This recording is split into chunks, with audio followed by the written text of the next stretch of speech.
বন্ধুর যুবক, আল্লাহর নবী সেই তায়েফের ময়দানে দিন প্রচার করতেছেন, বেঈমানের দনেকের পর এক আক্রমণ শুরু করে দিয়েছে।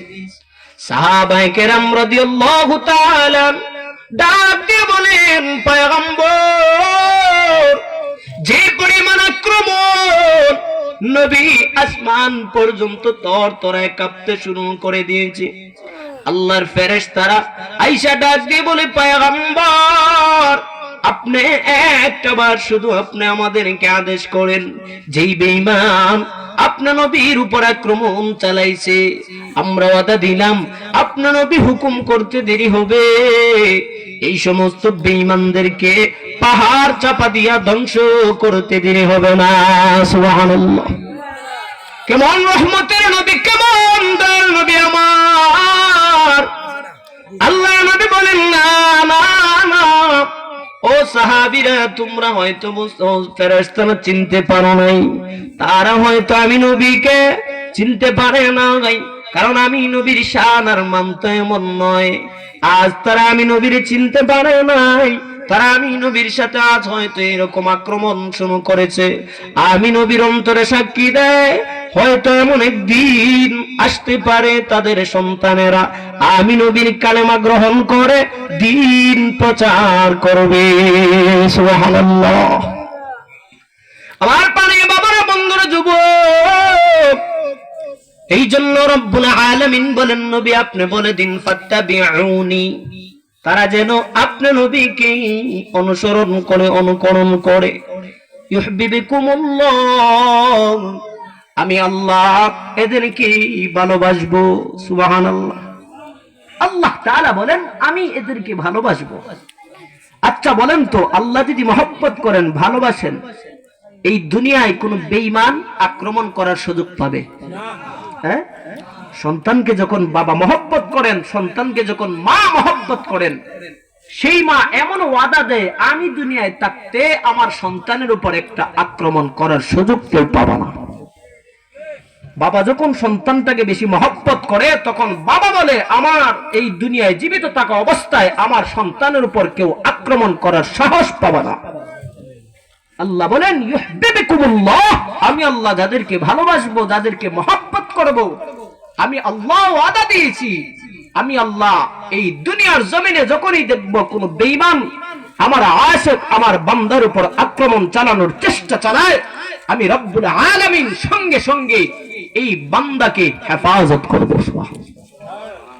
তাহলে ভাইয়েরা আমার, এবার আসুন আল্লাহর নবীর অনুসরণ, আল্লাহর নবীর আনুগত্য, কিভাবে নবীর জিন্দেগিটা গঠন করেছেন।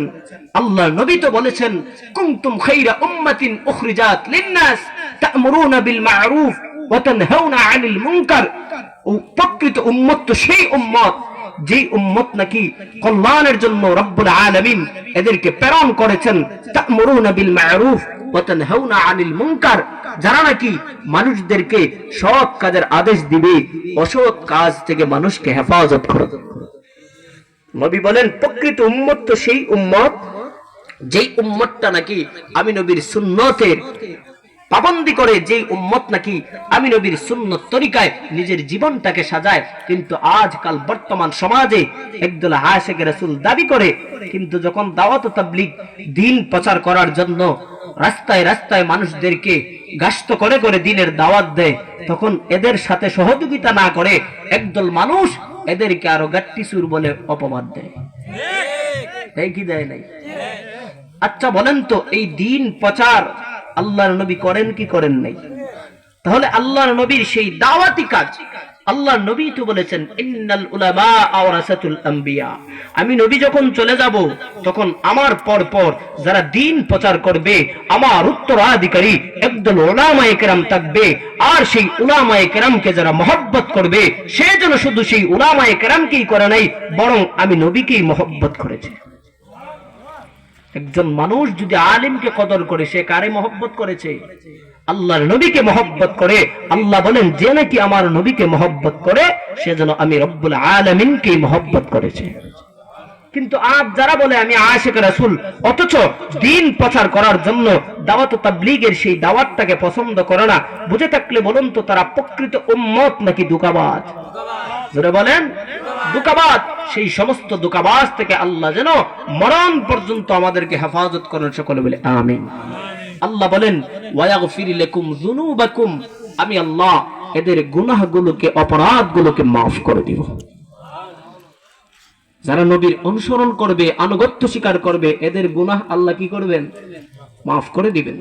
আল্লাহু গফুরুর রহিম, আল্লাহ বলেন আমি আল্লাহ হলাম পরম করুণাময় দয়ালু, আমি আল্লাহর চাইতে দয়ালু আর কেউ নাই। হে বাবারা আর বন্ধুরা, আল্লাহর নবীর সেই আনুগত্য করেছেন নবীর সাহাবী হযরত ওমর ফারুক রাদিয়াল্লাহু তাআলা আনহু।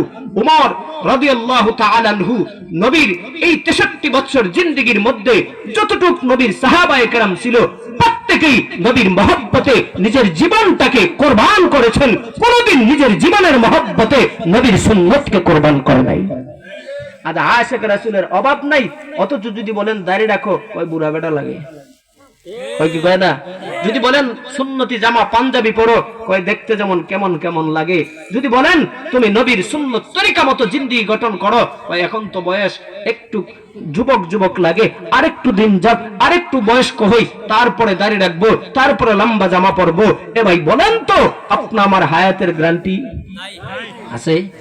তাহলে আমার তো উত্তম হলো, আমার তো দায়িত্ব হলো, আমার তো কর্তব্য হলো, আমার নবী সেই 63 বছর জিন্দেগি যেমন করে গঠন করে গেছেন, যেই জিনিসগুলো আদেশ করেছেন সেই আদেশগুলো মতো নিজের জিন্দেগি গঠন করা আমি উম্মত হিসেবে আমার দায়িত্ব। নবী যেইগুলো নিষেধ করেছেন সেইগুলো আমি উম্মত হিসেবে বর্জন করা, সেটাই তো আমার দায়িত্ব।